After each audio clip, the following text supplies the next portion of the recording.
NZXT have decided to dip their toes into the peripherals market this year, offering a new keyboard, the Function, available in 3 different sizes, and the new Lift gaming mouse. And in this video, I'm taking a look at the Lift mouse, which retails for $39.99 here in the UK, so is affordable, certainly not too expensive, and I have the matte white model, but this is also available in matte black. Taking into consideration all the entry-level mice from companies like Razer, Logitech, SteelSeries, and the list goes on, it'll be interesting to see if NZXT has made a worthy competitor.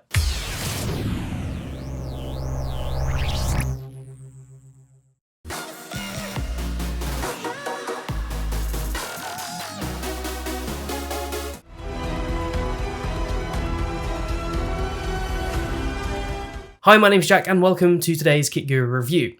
I've reviewed a number of different mice now on the Kit Guru channel, and it's always interesting to see how each brand brings their aesthetic style to their products. The NZXT Lift is certainly not an exception here. This sleek minimalist mouse certainly looks good, and NZXT even has an option on their website so that you can actually configure the accent color of the mouse to match your setup. You can choose between yellow, cyan, violet, red, and blue. The matte white and the matte black of the Lift is aimed to match NZXT's current product line, so you can have a fully coordinated setup in terms of aesthetics. But we all know there is more to a mouse than its looks. So starting off with the unboxing, the Lift comes in packaging we'd expect from NZXT with a white and purple colour scheme. We have some spot gloss here on the Lift logo, and all the info you need to know about the mouse is on the back. Opening the box up, we have this fairly basic cardboard packaging that literally has zero branding on it. It kind of feels like NZXT didn't put any thought whatsoever into this, but on the plus side, it is 100% recyclable. Inside the box, you get this little card that tells you to download the software and manuals from NZXT's website, and then we get the mouse, and that's actually it. The mouse comes with a 2-meter low-drag paracord USB cable, and it feels honestly really good.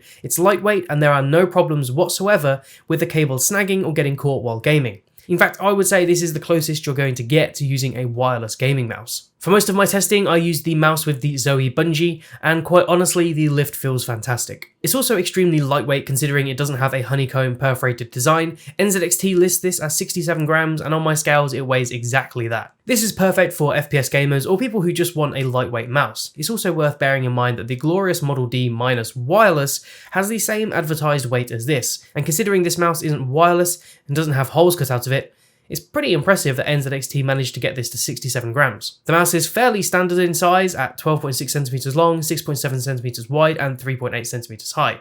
There's no grip on either side of the mouse, again similar to the Model D- as well in terms of feel and aesthetic, but for some reason the NZXT mouse feels cheaper and less sturdy. For those of you who like having a bit of grip on your mouse, you may find this takes a bit of getting used to. The Lift has a fully matte design in terms of all the buttons and the actual mouse body. There's a slight sheen on the NZXT logo detailing at the front here, but that is basically it. It's worth mentioning that the matte white model that I have here definitely picks up marks and dirt quite easily. I've only had this for about a week and it already has a number of marks on it. I've also found the build quality of this mouse a little bit underwhelming. If you grip it pretty firmly on either side, it does make some weird creaking noises, which doesn't give me much confidence.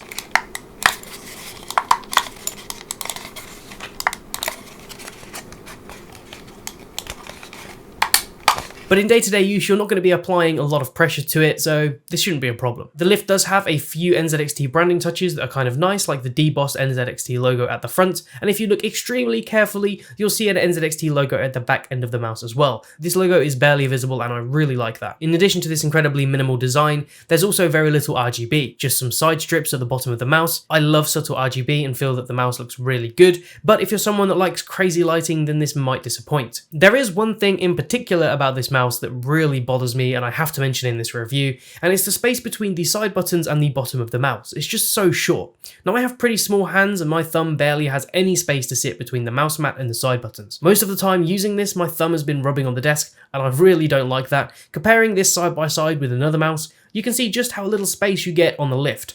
If you've got particularly big thumbs, it will probably be a problem. And as you can see, this mouse does have an ambidextrous design, although it's aimed more toward right-handed users as we have 2 side buttons on the left of the mouse. The Lift feels fine when using palm grip, claw grip, and fingertip grip, but just bear in mind that small gap between the side buttons and the bottom of the mouse will probably make palm grip a little bit more uncomfortable.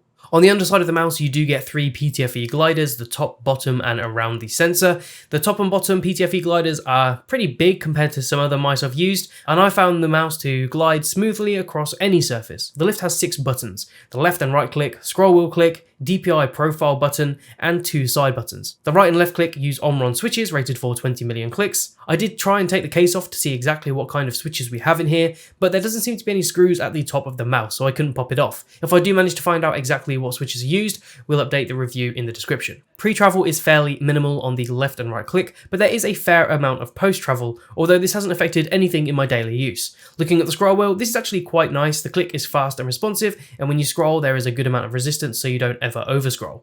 There's also plenty of grip, and there's not any wobble unless you manually force it to. Underneath the scroll wheel you have the DPI and profile switch button.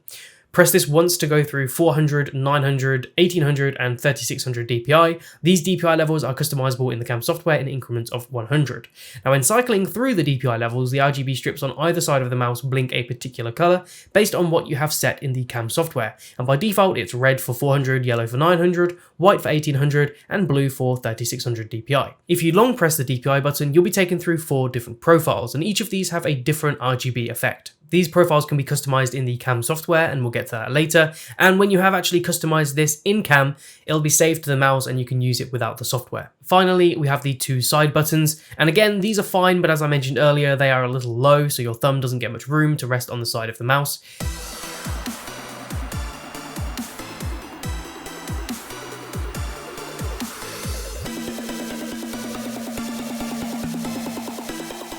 And here's a quick sound test of all the different buttons.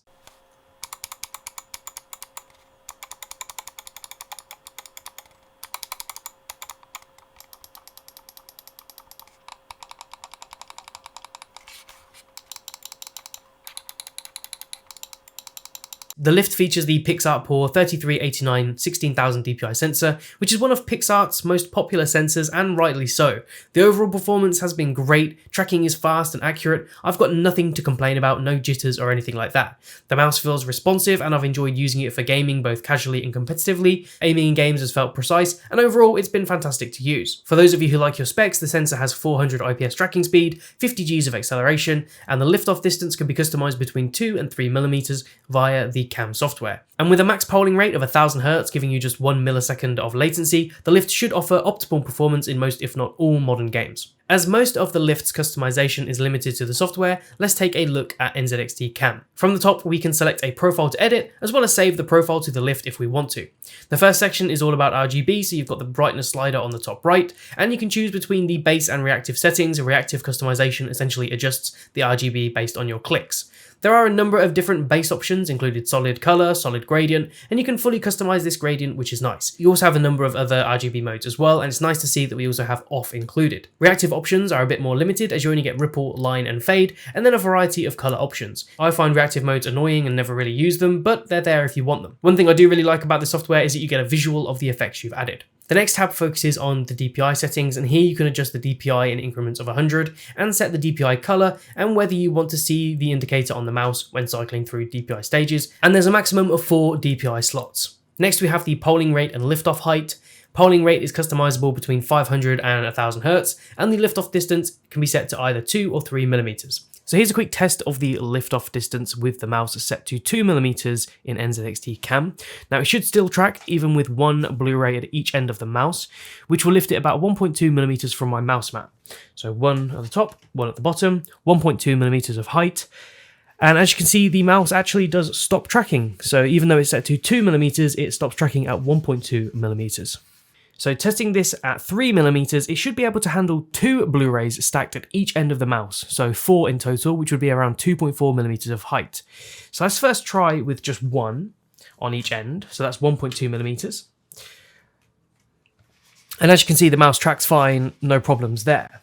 So let's add another disc to the top and another disc to the bottom. So that is now 2.4 mm. So as you can see, the mouse is no longer tracking at around 2.4 mm of height, even though it's set to 3 mm. So what we can take from this is that the advertised liftoff heights are actually a little bit lower than 2 and 3 mm. Now this probably wouldn't affect me in day-to-day use, but if this would be a problem for you, then you may need to reconsider this mouse.